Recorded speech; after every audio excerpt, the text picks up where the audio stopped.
Welcome to the Mrs. R Relevant Daily Draft Podcast. Joined with Randall, the utility infielder draft professors. Chris is filling in at the last second. It is good to see you. My team didn't make any trades today, Randall. Nor did Chris, if I'm not mistaken. Casey? No, a lot of them didn't. I just want to throw this out there. Unless you were the Jets and the Cowboys, it was sort of like a snoozer of a day. Yeah, I agree. Like the big teams, except Colts, went and got Sauce, which I do believe was an overpay. The way I feel about Sauce. So when it comes to the top of the AFC, no big moves were made other than Sauce Gardner. So he can't be too mad. Yeah, and we're continuing our deep dive into the wide receiver class. So this is a group of 9, I believe. Randall, I believe we've already gone through 32. And then this group took us up to 41. Yep. So this is 5th week, right? We're week 5? Yeah. We still have 3 weeks of 8 receivers left. But the receivers that we're going to be talking about today, Hank Beatty from Illinois, Kevin Coleman from Missouri, Dillon Bell from Georgia, J.Michael Sturdivant from Florida, Deshaun Stribling from Ole Miss, Skyler Bell from UConn, Eric Rivers from Georgia Tech, Dane Key from Nebraska, Antonio Williams from Clemson. We had a little bit of fun talking about this backstage before the show went live, and also just a little bit in our text. Randall, would you describe this group as mid? I would. Interesting and mid a little bit when it comes down to it. Just, how can they fall in the NFL is the big question for a lot of them. Yeah. And we have 3 podcasts of 8 or 9 receivers left. So if we haven't covered the wide receivers you really like, it's because we were saving the best for last. But we're going to start with Hank Beatty from Illinois. We covered one of his teammates last week. Hank Beatty from Illinois, 5'11", 185. Chris, do you have anything on Hank Beatty? I mean, there's some things to like about him. I mean, he is, by all accounts, he's a decent-sized wide receiver. Not big, not small, but, 5'11", 185 pounds. He has sure hands. He's quick. He's physical. He runs sharp routes. He has the athleticism and body control to get passes thrown outside his frame. It's going to be what a lot of these wide receivers, though. He's solid but not great. And that's, I guess, the issue I have is okay, I don't see him as a guy who is going to be a home run threat. I don't see him as somebody who's going to be a downfield blocker. It's okay, you're a possession receiver. You're a nice little possession receiver. Just I'm not sure how he does in the NFL, where it's either you're very fast or you're very big, and he's sort of neither. Mm-hmm. Randall, where are you on Hank Beatty? Yeah, he's interesting. And as Chris mentioned, the 185 build is nice, right? At 5'11", 185 and who he is as a wide receiver. Played quarterback in high school, which is great. And Illinois feeds him a lot. He's got 3.20 yards per route run, which is really good. Add on top for that slot receiver, 730 yards, 3 touchdowns, 7.8 yards after the catch per reception. He has good games like Duke. He had 8 catches for 128 yards. USC had 6 catches for 81. Purdue, he had 5 catches for 186 yards. That was a really fun game to watch. And then Washington, he still had 6 catches for 73. So he's doing a lot. He's got a lot of targets. He's got 65 targets for this year alone, and it's all over the field. He's got 10 targets of balls that are 20-plus yards of air. He's got 12 targets in the intermediate, 32 targets in the short, and 11 at the line of scrimmage. So Illinois is using him everywhere that they possibly can. Realistically, who he is, though, is he's just a full gadget-style wide receiver who's super quick in motion and great after the run on catches on screens, motions into drags, and motions into flats. That's kind of his, best suited that Illinois likes to use him as. And he's really, really good at it. Surgical, robotic, to make sure that he's in the right spot to catch the ball at the right angle to kind of catch and go as much as he can. And he's super slippery on that run after the catch. He's got a thinner build. so he can kind of bend around that corner, and you think he's going to step outside on the sideline, but he'll just run up the sideline and take off. So that's very intriguing for him. He's got really good hands as well, and he will take a hit in the middle of the field if he needs to, and he won't drop it. He's only got one drop for the year, and he will take any shot that he can. He's also got kick returner and punt returner capabilities, so that's big time when he's going to enter in the draft, so I love that. Statistically, my one issue with him, especially because Illinois does use him a lot, and at 5'11", 185, with that slim build, it doesn't work out, but his contested catch rate is 50%. And I think that's because he really has strong hands, so he can't jump, like he's not a vertical jumper on contested catch that a lot of people think of. It's probably more or less if somebody's blanking him and he can control that ball, he's got strong enough hands to keep it and not drop it, which is good. But if you're throwing a fade to him and a cornerback is 5'11", 185, there's a lot of times where Hank Beatty has to swat it down to avoid getting an interception because I don't think he has a high vertical, and he just does not have that capability to high point the ball. So I find that to be an issue, but maybe even the NFL won't use him at that point. That 185 build is decent, but physicality is a big issue, especially at the stem. Cornerbacks and slot corners, nickels can really just dictate his route at that point. And to be honest, he's more in that manufacturer touch than he is a slot receiver. So his route running to me is average and inconsistent. He has some decent, his nuance to his route running is decent. Animated on double moves, which is good. Shoulder shrugs and head fakes he does use, but not all the time. When he's route running, he tries to avoid physicality, so he takes too many steps in the first 5 and at the stem, which throws off timing with his quarterback. That's an issue. So to add that all together, I think somebody, especially with how Illinois uses him, because he's getting so much action, so NFL teams have a lot of tape on him. I do believe that NFL teams will be intrigued as a wide receiver 5 option with kick returner and punt returner capabilities. So I would not be surprised if he ended up as a PFA, but I also wouldn't be surprised if he ends up at like the end of round 5. Yeah, and here's something, like, as I'm listening to you, Randall, to think about, right? So we've covered his quarterback, Luke Altmaier, on other podcasts. Yeah. The consensus on Luke Altmaier is that his quarterback, Hank Beaty's quarterback, is a UDFA, a career NFL backup. Yet he has the production that Randall mentioned in the Big Ten. Right. So he's battle tested. Battle tested for sure. And that's what's impressive about him. And that's where I think the NFL teams are going to look at him, because what he does with what he has. And it's funny because you watch the Illinois tape, right? And like Hank Beatty gets a lot of targets, and then the other targets are like interceptions that are not thrown to him. So when it comes down to it, like you see the interception, you move on and then get to the next offensive drive sort of thing. So I would say that Altmaier may throw off-target throws to him, but I don't think it's often. I think because it's a lot of manufactured touches, it's touch and go for him, or it's short routes, and then he tries to do some deep routes as well. So battle-tested is well put, and he has production to show for it. Yeah. So Kevin Coleman from Missouri. Randall, what did you think of Kevin Coleman? Yeah, he was kind of an interesting one when it came down to it. He's got a similar build, 5'11", 180, 180 pounds. He was a 4-star prospect and stayed a 4-star transfer with all 4 years with production playing at one school per year. He started in Jacksonville State, went to Louisville, made his way to Missouri State. Now he's at Missouri. All just 1 year, just flip it, moving on.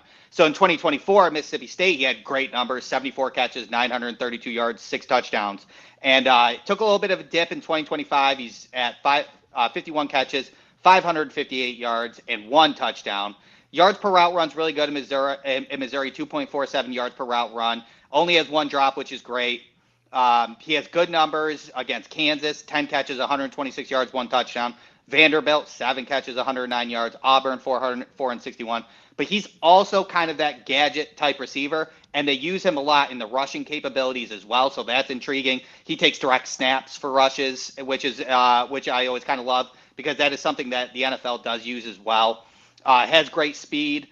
He's a short route runner, and his short route running is really, really good with really good deceleration for his size, that slim build. He can really separate on out routes or comebacks on that short and pick up yards after the catch. Works awesome in motion and a lot of NFL motion that Missouri use. They use him in orbit motion a lot, which is super popular in the NFL. So I really love to see that, and he's very elusive and quick in there. Knows what he's doing, gets to his spots. He's very, very good. If he's not running those short intermediate routes, he doesn't separate in the intermediate, but he's very good at finding soft spots in zone. So he's very good at that.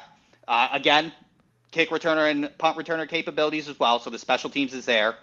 My issue with him as well, kind of similar with Hank Beatty, is that Kevin Coleman Jr., for kind of that slot receiver and that gadget guy, I don't see a full route tree, and he really, and Kevin Coleman Jr., I think would do benefit for him to have a full route tree, a whip route, all the above, a post and things along those lines. But really, Missouri has him do short hitches, drags, and then in intermediate, it's find the soft spot in zone on a crosser or things along those lines.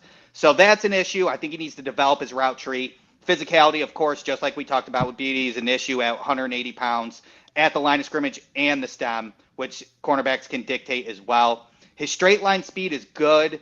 It's above average, but it's not groundbreaking. So go routes aren't necessarily a win every time going down there.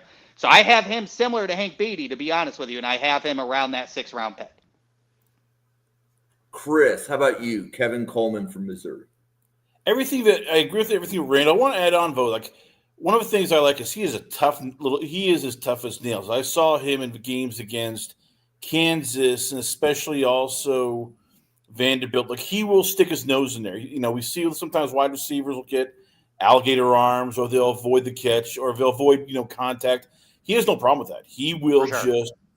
And so I like that. And I think teams will like that because, all right, this guy is going to be able to go and be a slot receiver, go over the middle, make that hard catch and get that first down. That character is a big thing with wide receiver. Are you going to be tough enough? If not, we got a problem. The biggest issue, I guess, is in his defense. This is Missouri. They are a old school grounded pound, more of an offense. Bo Previous does not have a great arm. He likes to run more. So, and this could be tricky for a lot of wide receivers. And Randall could probably attest to this. Like if you are a wide receiver. And you get to have your agent. Like, how do you teams know? Look, my wide receiver is not good. I did the best I could with this. I think you're absolutely correct. I think like Kevin Coleman Jr.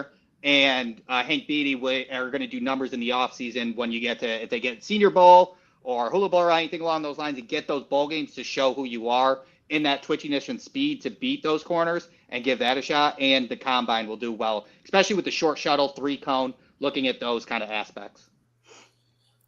So I have him around at 4 through 5. I just think teams are going to look, all right, yeah, he has some warts, but the toughness is there, the creativity is there. He can be a punt returner.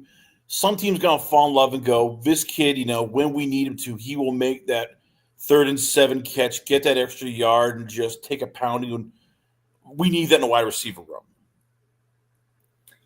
Yeah, and I think the kick returning to me feels like for Beatty and Coleman, that's what's going to have them make the 53, right? Because ultimately, if you're drafting a receiver on day 3, you want to make sure that player has a path to the 53, and then the rest of it becomes can they either get the manufactured touches, right? Or like Randall, like you said, like develop the route tree so that you can stick around for more than a year or two.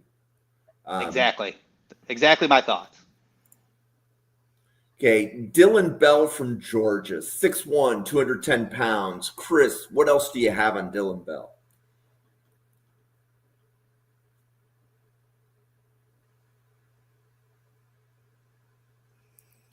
Chris, I think you're. I thought he was going to do better. He has, the size. He has, Yep, all right. So I was disappointed this year. I thought he was going to have a bigger year. I thought, okay, well, he has a size, he has good athleticism, and whether it's the offense, whether it's him, he's just disappeared. I don't even know if he gets drafted because right now he has 17 receptions, 189 yards, 1 touchdown. Disappeared the Alabama game. really didn't do much in the Tennessee game, and that was all that offense. Just, I don't think he'll get drafted. I think teams are going to look and they're going to ask, like, why couldn't you do more? Where were you in the big games? And maybe some team brings him in as a flyer during, undrafted free agent. But to me, this guy he's not going to get drafted. There's no big production. He doesn't stand out. There's nothing about him that looks you make him go NFL wide receiver. Yeah, I kind of agree. I mean, I agree because I think Dillon Bell probably is one of my top 5 biggest drops for wide receivers from summer scouting to now, for sure. Because he's 6'1", 210, and he's got a track and basketball background. High school, he played quarterback, running back, wide receiver. In high school, he played all of the above. He had decent stats in 2024 with 43 catches, 466 yards, 4 touchdowns. So you're looking to raise that level, especially in Georgia, to get better. I'm not a big Gunnar Stockton fan, to be honest with you, and that could play a role sort of thing. Don't get me wrong. But it's a big drop-off with 189 yards and only 1 touchdown. He's a wide receiver X, but he's used in motions a lot, and he's quick enough to be able to use a screen or a sweep in those circumstances. And then that 6'1", 210 build is really good for those situations. So then he has a lower center of gravity. He does not fall on the first point of contact, which is really good. He can do gadget things, and I love that. He's got a super strong build. For 6'1", 210, he looks tough. He looks kind of built, chiseled, which is really good as well. He's a special teams in all facets. He can play coverage as well as kick return and punt return as well. So, I mean, those are all really good things. He's a willing blocker. He's a really good blocker. I love to see that sort of thing. His initial explosion is really where he has his speed when it comes down to it. His long speed is super questionable, but his initial explosion, his second level, is very good. He has twitch at the line of scrimmage, so add that to his explosion at the line of scrimmage is where he can separate and catch like quick seam passes and kind of go sort of thing, and I like to see that. His deceleration is pretty good for 210. That's interesting.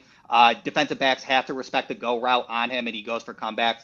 But again, as Chris mentioned, 0-yard games in 3 games, and 1 game he had -2 receiving yards just this year. Contested catch is rough at times. He's not the greatest natural hands catcher, so in contested catch situations, tries to catch in his numbers at his chest. That's an issue for me. Can get bodied at by DBs, which is kind of wild. So to add that with just the production being so rough, I wouldn't be surprised if he was a UDFA to start to get worked out and then could make his way into something better because he has such talent and he has good athletic traits, but the production is just crazy low. So Randall, is your final grade on UDFA, or is your grade draftable? UDFA right now. Okay. Like I was listening and I knew it was on the cusp. Right. Because there's a lot of good things. There's a lot of good things.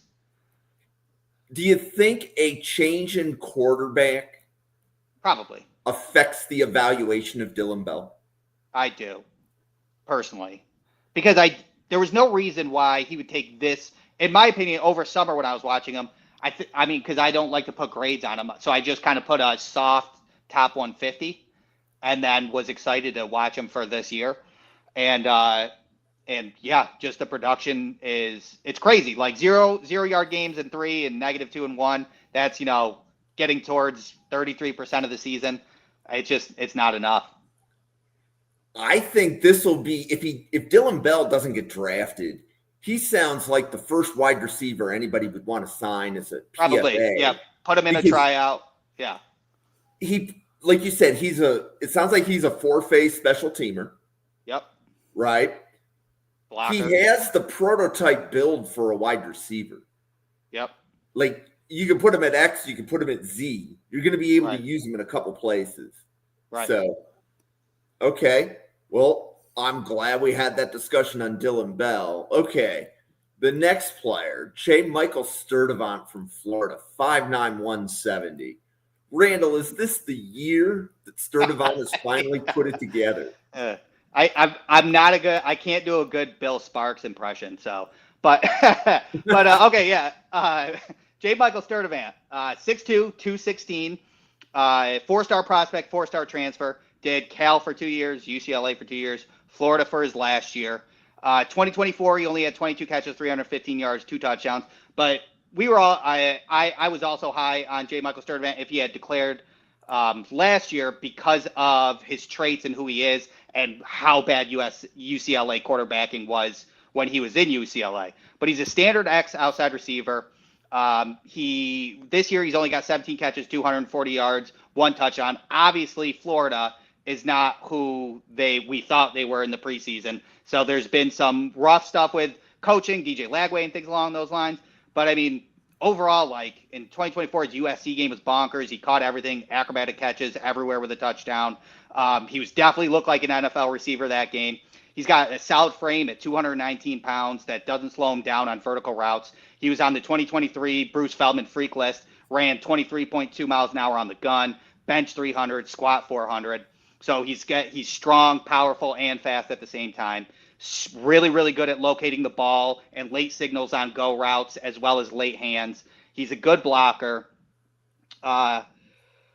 Let's see, what else do I got? This year so obviously his production is not great, but Texas A&M, he had 2 catches for 53 yards. That kind of showed who he was. He had like a great fade for 25 yards with the late hands. That's what he has. Sometimes his issue is physicality makes him a little sloppy on his route running and his stem work, which then kind of throws off his timing a little bit. But overall, I still actually do believe in J.Michael Sturdivant, and I was just trying to make a comparison of how he could fit into the NFL draft, is I kind of got like Isaac Tesla, a little bit vibes of him, where you see how athletic he is. I'm sure that when he gets to the NFL Combine, his RAS is going to be pretty high up there with what he runs in his 40, what he can do and everything along those lines. And then he has surefire hands as well. So that kind of comparison to Isaac Tesla is like, the production's not there, but all this athleticism and traits are there with surefire hands, good route running overall. So right now it's TBD for him, but at the moment, I would say that if I were even Buffalo, I would take a flyer on him in the 5th, just if the season ended today. And Chris is popping his way back in. Okay, I'll give him a minute. There he is. So it's interesting that you were just popping in like if Buffalo takes a flyer on him in the 5th, because that's exactly what I was thinking. That this sounds like the receiver that if you're at the end of round 4 and he's on the board and you need help in your receiver room, you might even trade up into round 4 or 5 to go get him. But Chris, what do you have on J.Michael Sturdivant?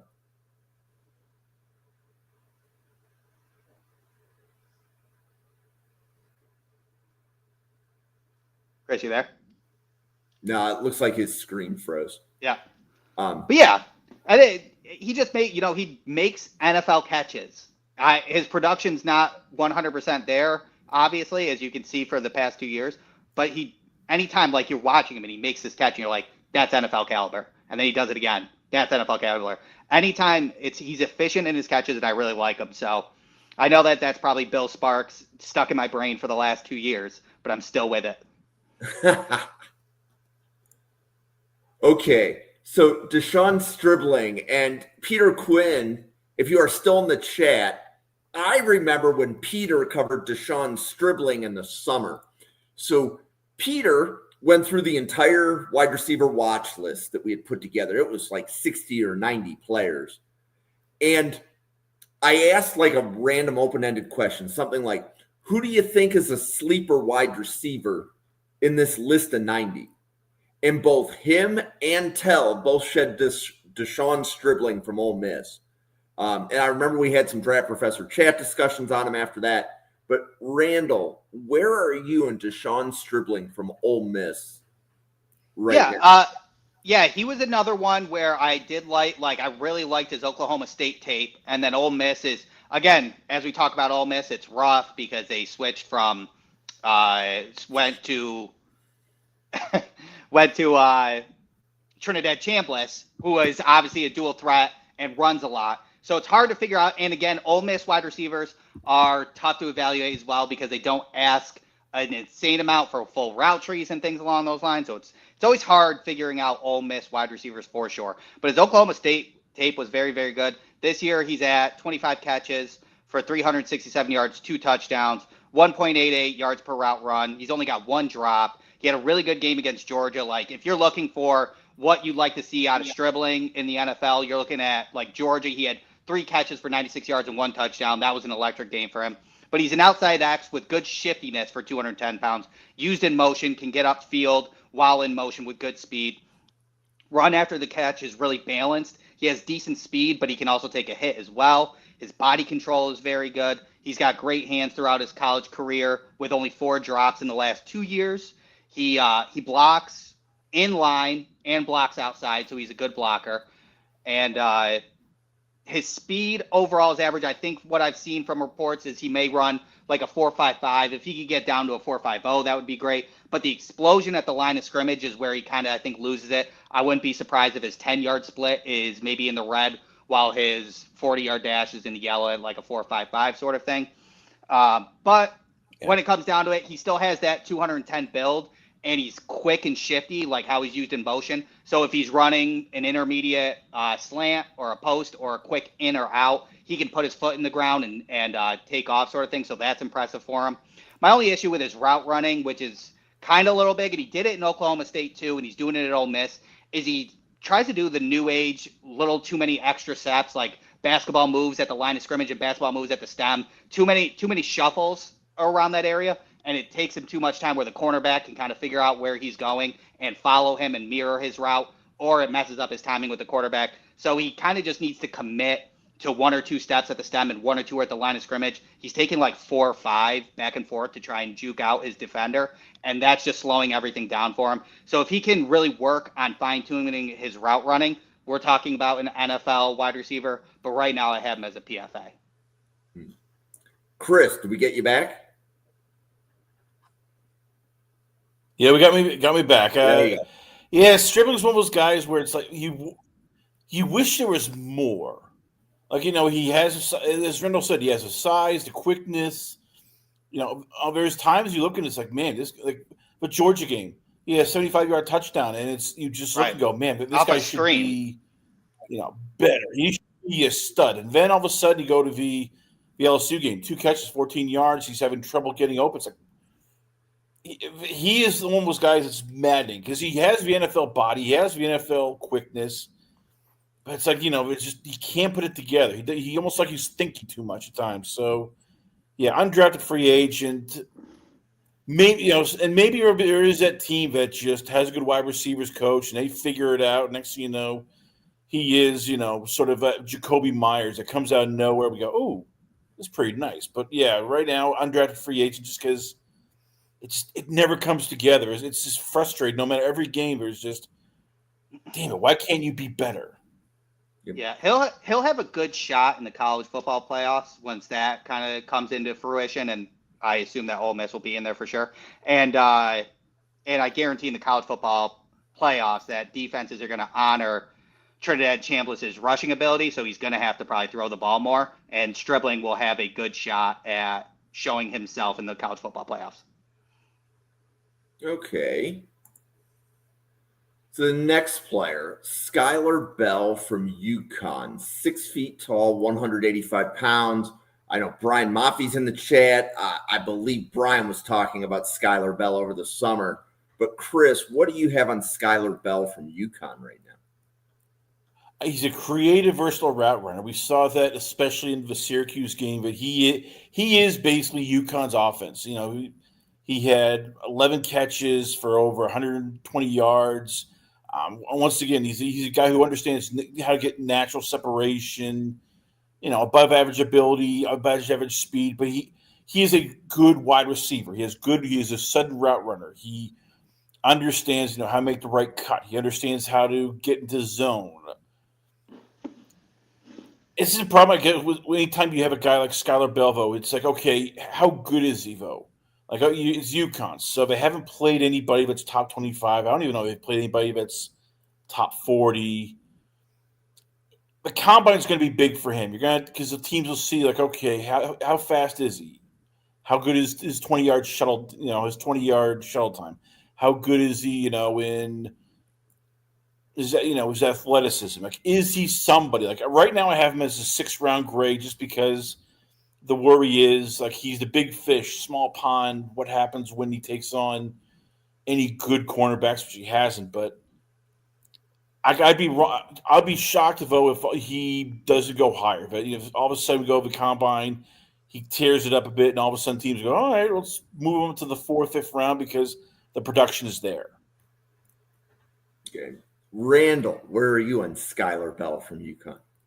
Yeah, I like Skyler Bell a lot. And I know, and I get Chris, like, no top 25, no top 40. But, they did play, and I know that some of these teams are who they are, but, he did play Syracuse. He had 15 targets, 11 catches for 103 yards. Boston College, he had 10 catches for 125 yards, 1 touchdown. Rice, he had 8 catches for 158 yards, 1 touchdown. UAB, 8 catches for 149 yards, 3 touchdowns. He's already blown out his stats from 2024 to 2025.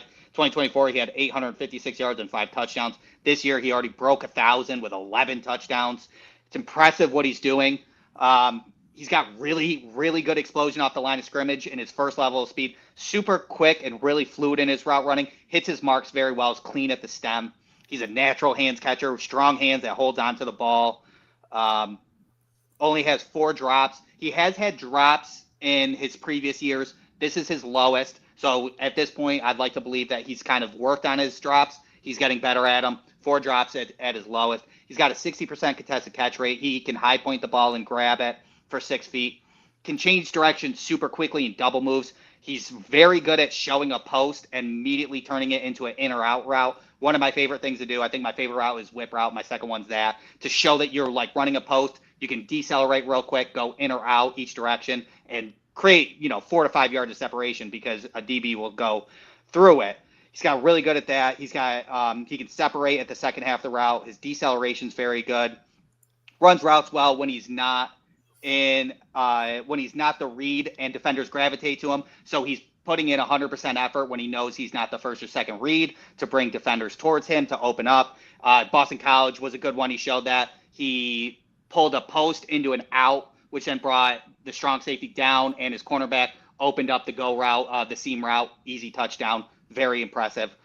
He still is good run after the catch. He's got 8 yards after the catch, but that's doing a lot of work. He is kind of like a thinner build. His legs are a little bit thinner, so he will go down on first contact, but he's such a good separator that he opens himself up and he just takes off, and that's where the 8 yards after the catch per reception come from.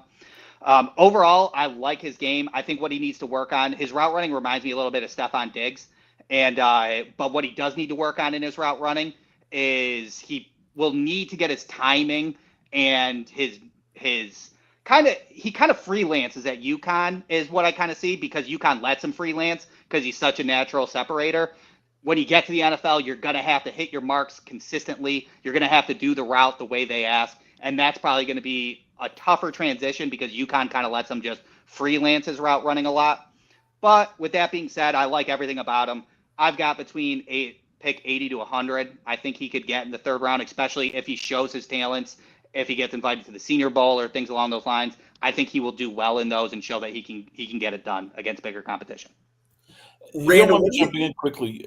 Yeah, go. Here's the worry, I think, for teams though.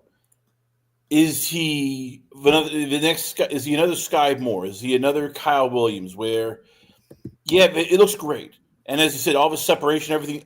Who is it against? Boston College, Syracuse. These aren't, like Aiden Childs carved up Boston College. So that's, I guess, if you're a scout, you're going, I need to see you in the All-Star games. I need to see you against somebody who is good enough, quick enough, and fast enough to hang with you. I mean, that's the question I have with any of these small players. Yeah, you're doing great in a small school. What happens now when you're taking on guys who are not going to be working, at Lowe's or Walmart, these guys who are the best of their position of the SEC, Big Ten, ACC. That, I think, is the biggest question with Skyler Bell. I love him, but I just don't know how he's going to do when he takes on much better caliber than what he's faced. Yep. So I think the way he's winning, though, is kind of different. Like, I can't remember who was the wide receiver. Was it last year that was it San Diego State that was a quarterback turned wide receiver that had like insane stats. It was a leader in yards and everything. Can't remember who he was, but he was a taller guy, and he came from just like overpowering the smaller competition. And the way that I think Skyler Bell is winning is really clean route running and look like NFL caliber route running. So what he's doing on the field is kind of like elusively burning his DBs, but creating like 4 to 5 yards of separation where maybe in the NFL that's 1 to 3 yards and he's still catching balls. All right. So Randall, Nick Nash. What do you think his 40 time will be? Probably I would think that he could break 4.50, but probably higher than that, maybe 4.49, maybe 4.52, right around there. Okay. So I have a hot take. I'm actually going to make a couple. I think Skyler Bell is going to be invited to the Senior Bowl. And I think after a week in Mobile, he is going to be the fastest riser on draft boards. Because to your point, Chris, everybody's going to want to see him against better competition. Mm-hmm. So I bet he's getting a Senior Bowl invite, and I bet after a week in Mobile, he will be the biggest riser out of anybody there. So those are my hot takes. I love it. For the current minute, and we're going to move on to Eric Rivers from Georgia Tech. Chris, what do you have on Eric Rivers?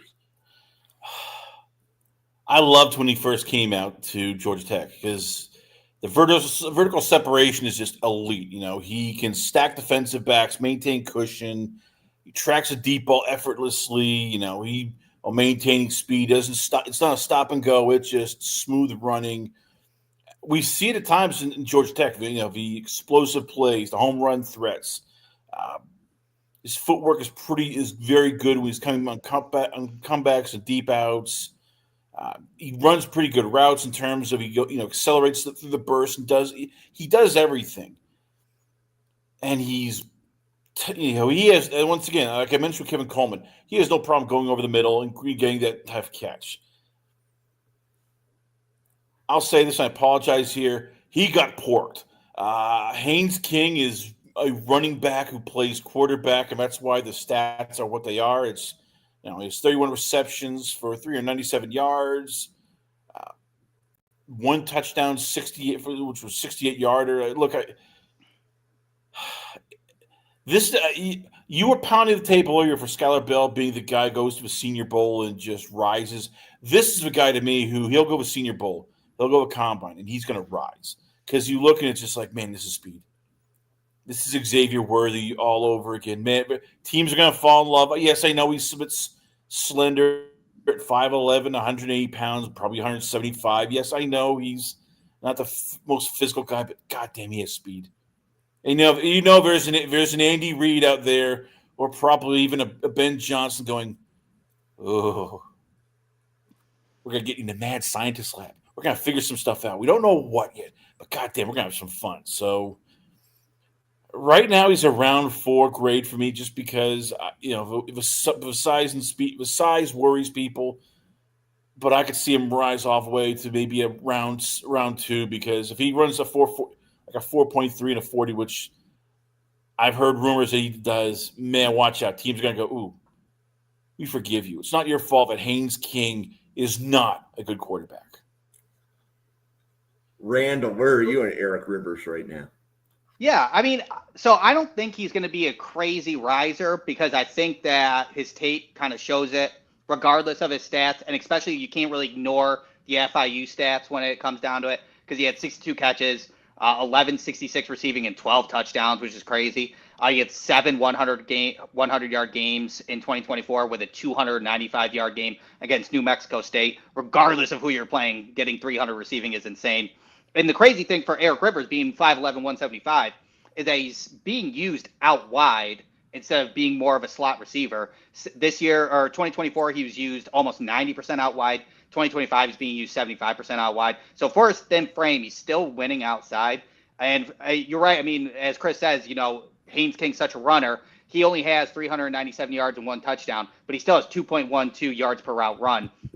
So when he gets the ball, he's super efficient. He's got great hands. He's only got 2 drops. I mean, Chris nailed it kind of, he's got 3 levels of speed. He's super fast. He will break 4.4 speed. He's got a track and field background. So he probably will break 4.4, so that combine will do him well. I like his route running. He's super aggressive route runner with his deceleration. He can decelerate really well, and he's very animated in his double moves, using his head, hands, and whole body to fake out in that double move. Always love to see that. He's a good separator. He's got all three levels, and as Chris mentioned, the combine's going to do him numbers. He's going to break 4.4. His 3-cone and short shuttle is going to be incredible too. His change of direction, while he can change direction in his route running, but he's also very savvy in improv on scrambles. As Haynes King likes to scramble, the Wake Forest game showed that, where he was able to cut left and right while Haynes King was trying to get open, and he just kept doing it so fast where he evaded. Very impressive in all that. The one knock that I do have for him is obviously the 175 build. And the big issue that I would have is, even though his production has gone down, he went from 12 touchdowns all the way down to 1 touchdown. It would be beneficial if he had 5 or 6, to say that obviously you can take a knock in the bigger competition, but going from 12 touchdowns to 1 touchdown is a little too far for me. I am actually with Chris as well. I have him as a 4th rounder, TBD, to see that after the year's over and how the combine affects his draft. So I get Eric Singleton and Eric Rivers mixed up sometimes, but Eric Rivers was the receiver that threw a 2-point conversion like week 1 or week 2, right? He actually threw. Yes. Right? Yeah. That is Rivers. So There's definitely other gadget aspects to his game in addition to the athleticism that Randall and Chris said. For sure. So here's a question I have. Can we think of a wide receiver where we knew the athleticism was there, but the production wasn't, that went on day 2?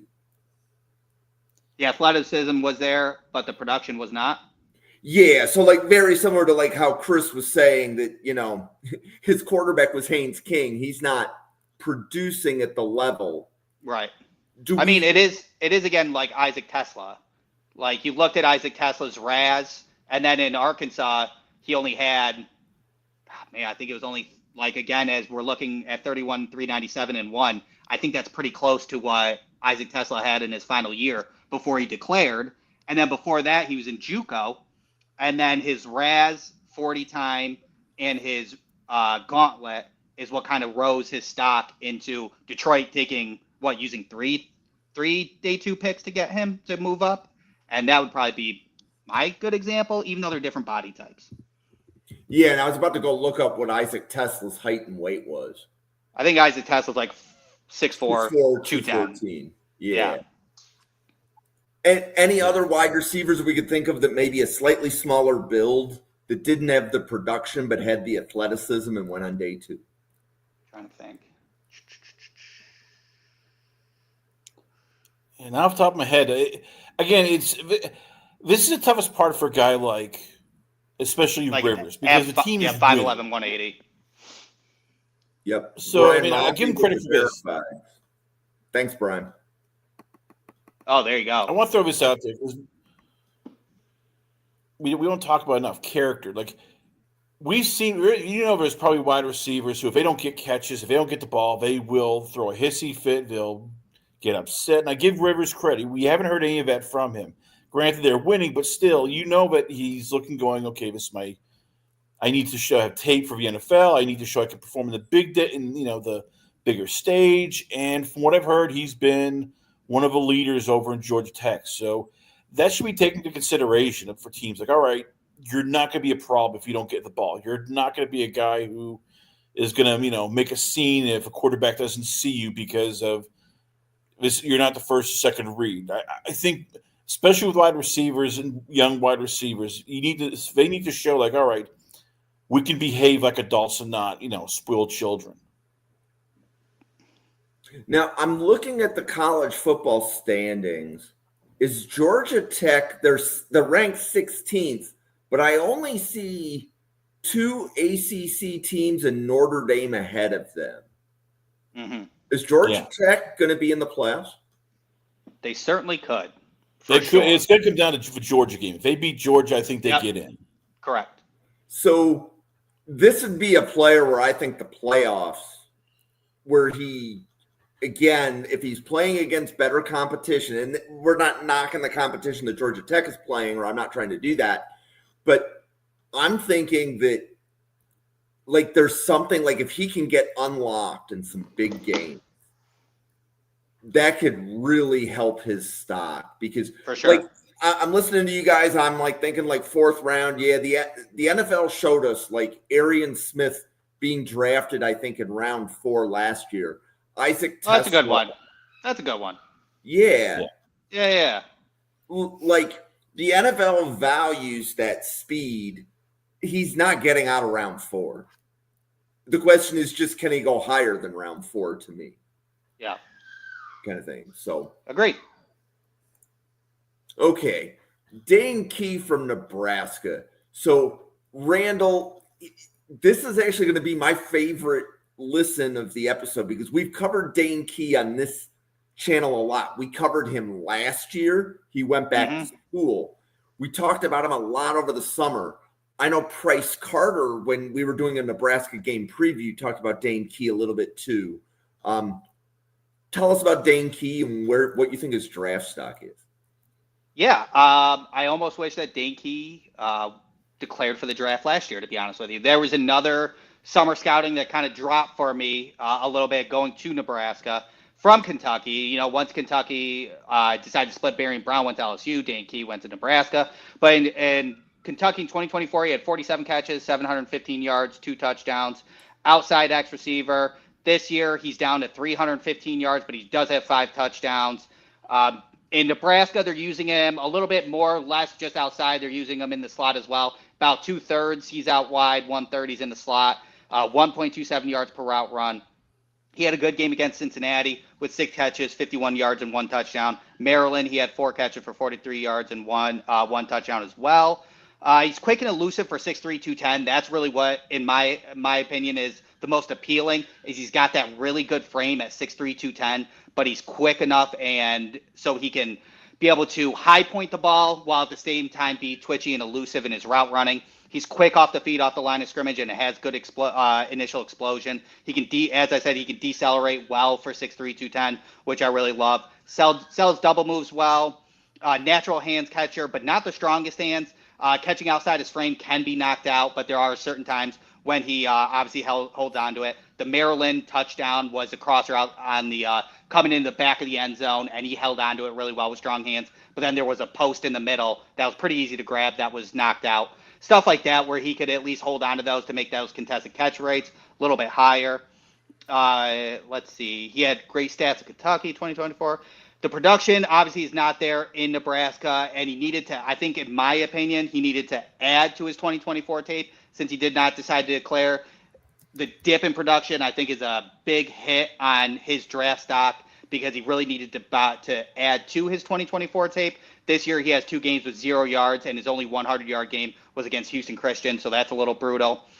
Flaws to his route running, he needs to fine-tune it, add some nuance to it. Sometimes it's a little too inconsistent at the stem, and then cornerbacks can dictate it.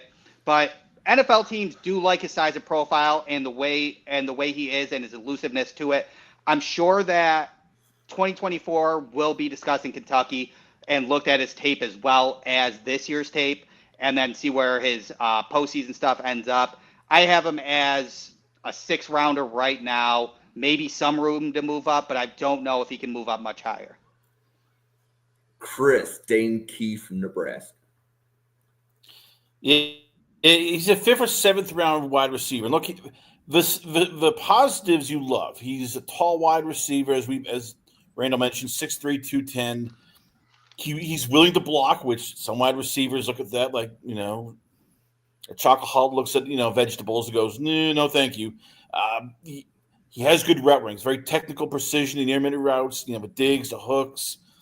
He's worked in different systems, so offense coordinators they can be flexible in how they use him, how they can, either use him as a tall, an outside, or they can use him inside. He's willing to do anything you want for wide receiver, whether it's blocking, whether it's catching, short routes, deep routes.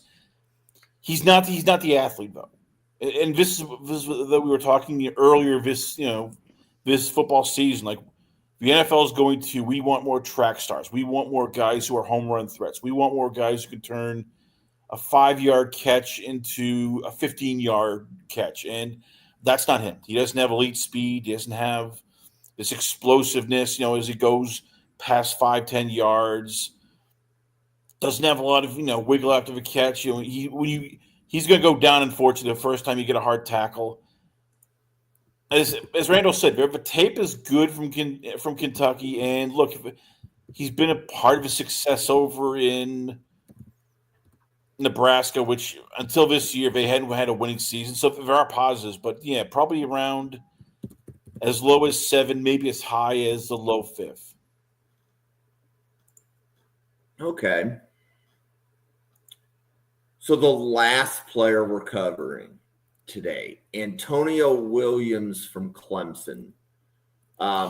So I think if we were having this conversation in the summer, we're like, he should be with the round 1 group.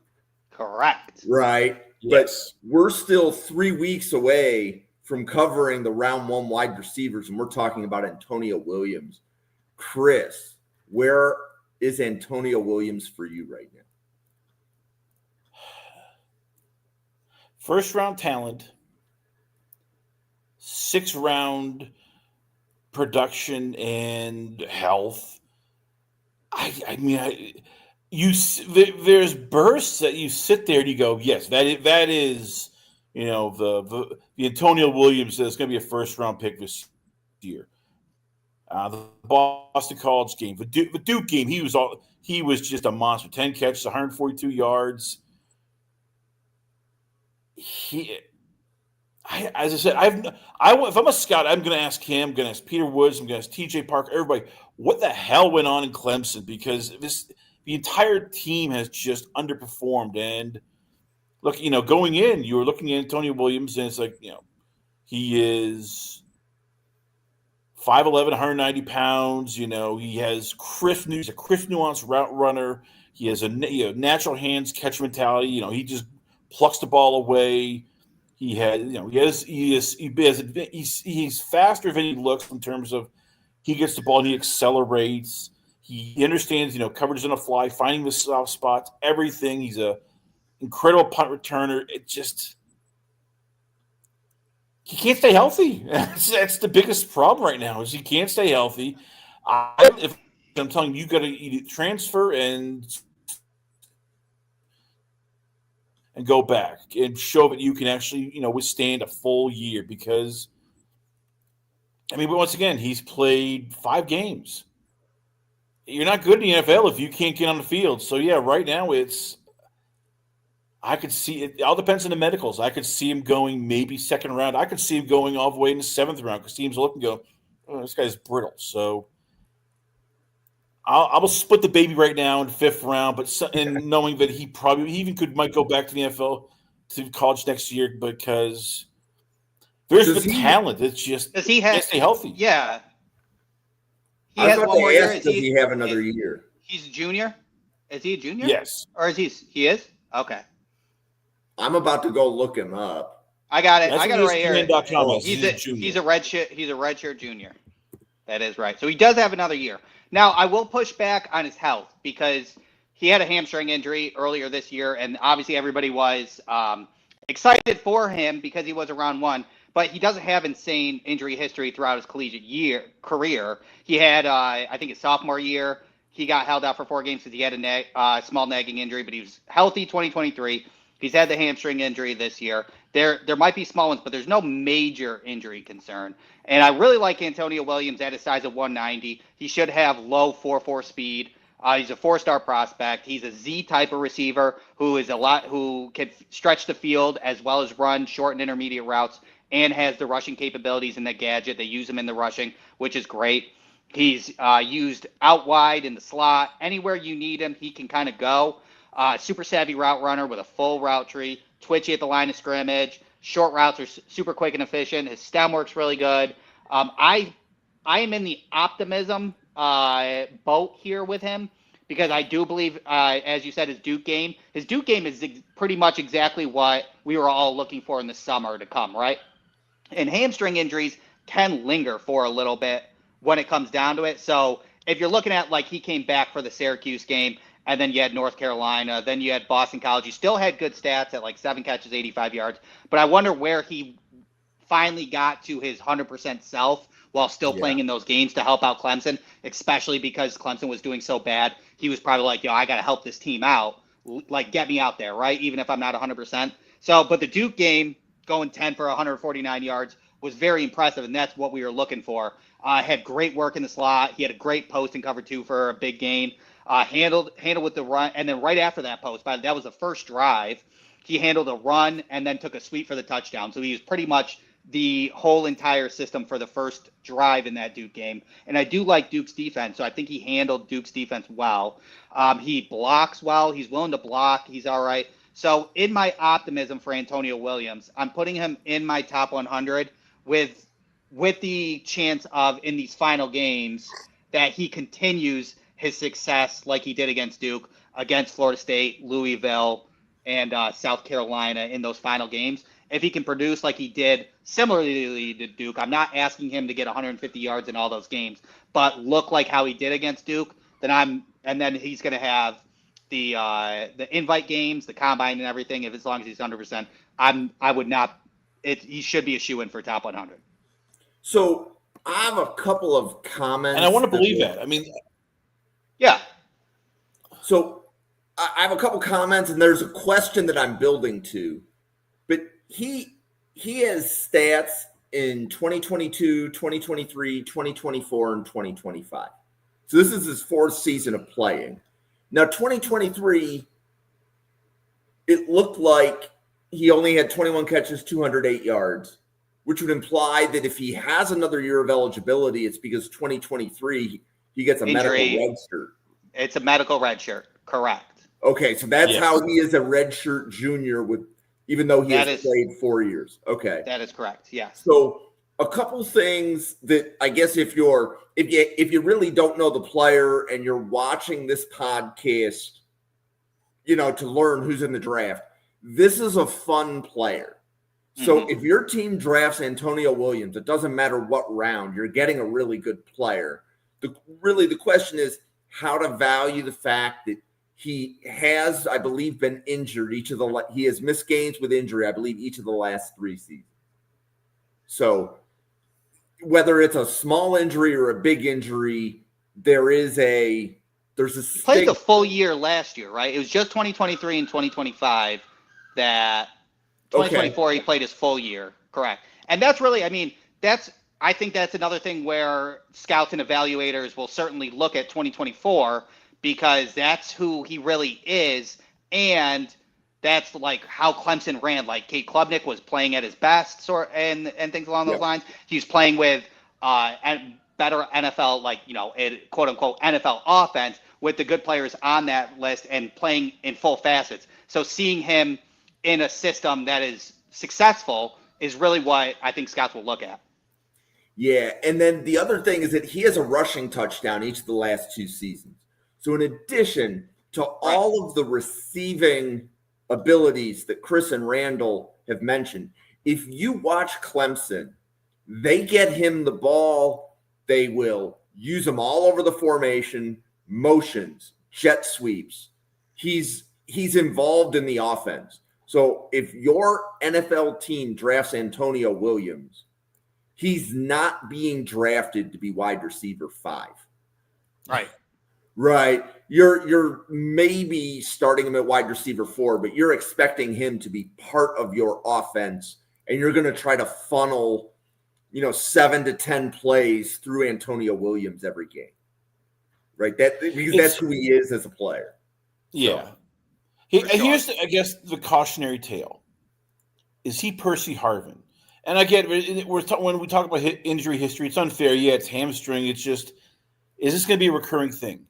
And that's what teams have to look at and go, okay, yeah. As I said, I don't.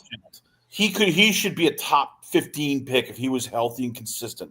But you're just worried, is this hamstring thing going to be coming in next year, even after that? Is he going to be one of those guys where it's always he's going to be healthy for 12 games and miss 5, or healthy for 11 and miss 6, and that's going to drive people crazy. So again, I don't. I haven't had that concern, to be honest with you. It's like, why did Ladd McConkey fall? Because he had so many of the small ticky-tacky injuries, and people passed on him and made a huge mistake passing on Ladd McConkey, a la Buffalo Bills. So when it comes down to it, like those ticky-tacky injuries, and Ladd's been good since coming into the NFL, especially with the NFL rules. How when Percy Harvin was getting hit hard and take big hits back in the day versus what the NFL offenses are running now. So I don't see that with Antonio Williams. I didn't have a problem with it, but I could be wrong because, again, I'm a big Antonio Williams fan, so maybe there's a small amount of bias in ignoring that, but I just don't see it personally. Yep. No, and I don't mean to insult you, Randall. I get it. This is boom or bust. This is going to be no insult. Yeah, no. And we all know this. This is going to be a guy you look and go, man, I want this guy. He's first round talent. And then but the little voice in the back of your head is going to go, can he stay healthy? I mean, he's going to he's going to go through. If he comes out, he might go back in the year and just go, look, I'm going to bet on myself, have one more killer year. Next thing you know, we're talking 2027 and, first round pick Antonio Williams. But medical team's going to look and go, we need to see what's going on. Is this something that could be cured with better training, or is this going to be, something we got to watch out for every year? Yep. So a couple things for the audience to think about, right? So Randall and Andy and then Chris filling in, we have covered 41 wide receivers so far. Okay. But the wide receivers that we have left, we thought were pretty good coming into the season. So Antonio Williams is going to be compared to players like Zachariah Branch, CJ Daniels, Deion Burks, Jeremy Bernard, Aaron Anderson, Chris Brazel, Elijah Surratt, Eric Singleton, Cooper Barkate, Jordan Tyson, Denzel Boston, Mekhi Lemon, Carnell Tate, Jacoby Lane, Chris Bell, Nick Harvard. Right? These are guys that are they have a slightly better pedigree based upon health, and that was why Antonio Williams didn't get put in those top groups. Right. So, yeah. I think if my optimism fills itself out, like those games, he has 100-yard games, he has good combine and stuff, I think he could fall in the late second round. He can't get back into the first. I don't think that's possible. I think he could get into the late second. I would agree. His range to me is somewhere between round 2 and round 6. Yeah. If he gets injured again, you go back to school. So, yeah. Yeah. Okay. Well, why don't we pause for podcaster identification? Chris, do you want to let everybody know about the last call and the other great things that you do? Yes, you can check me out at lastcallpodcast.com. I'm also on the YouTube channel. I am on Rumble. I'm on X, Last Call to be Chris C. I'm on Facebook, LinkedIn. Just did an interview with Philip Jordan of 96 point of Auburn Pride, as we talked the Hugh Freeze firing. Later this week, hopefully we'll be bringing in one of my favorite guys to deal with, Kansas City Chiefs, Arrowhead Addicts, Price Carr. We're going to break down the trade deadline, what would happen, what's going on with the Chiefs, and even his thoughts of a draft. And always love being on a draft professional, just learning new things and having people like you and Randall challenge my beliefs, because sometimes I need to, step out of my own boundaries. So I appreciate it. Randall. At Randall Slifer. You can find me on Twitter and Blue Sky. I try and respond to everybody on there. I also do a Buffalo Bills podcast with Do Champions on Monday nights at 8:30 Eastern, 7:30 Central. And then I always do Draft Professors Tuesday here with wide receivers with Andy and Chris and Jim. Try to pop in every now and then if I have time on other days to do some scouting, of course, because it really gets you ramped up in December and January. And then I also write for Team MBS Media for Arkansas Razorbacks and Buffalo Bills. I also podcast with their NFL Draft Central that starts at the end of the college season. And then I also do a college football recap podcast with Greg Rector on Saturdays at 8 Eastern, 7 Central as well. Yeah, and shout out to Team MBS Media because Bill Carroll was on our podcast yesterday. Yeah, so it's legend. Yeah, so definitely there's a lot of cross-pollination between Draft Professors and Team MBS Media because Bill then wanted to podcast with one of the draft professors that he met yesterday. Yeah. So it was just like one of those things. So it's awesome to be collaborating with Team MBS Media. So much appreciated from my standpoint, definitely. Welcome I'll to be Draft. poaching some guys for Dew Champions. Don't worry. Not poaching, but guessing, getting guests in. Oh, getting guests is really the way that the podcast world works. Always. It's the best way. So if you are watching this podcast, give Chris and Randall a follow, please and thank you. So we cannot put this content out without Randall and Chris showing up Tuesdays at 7:30. Doing the wide receiver thing, and you'll be able to see all the wide receiver podcasts. There's a wide receiver playlist.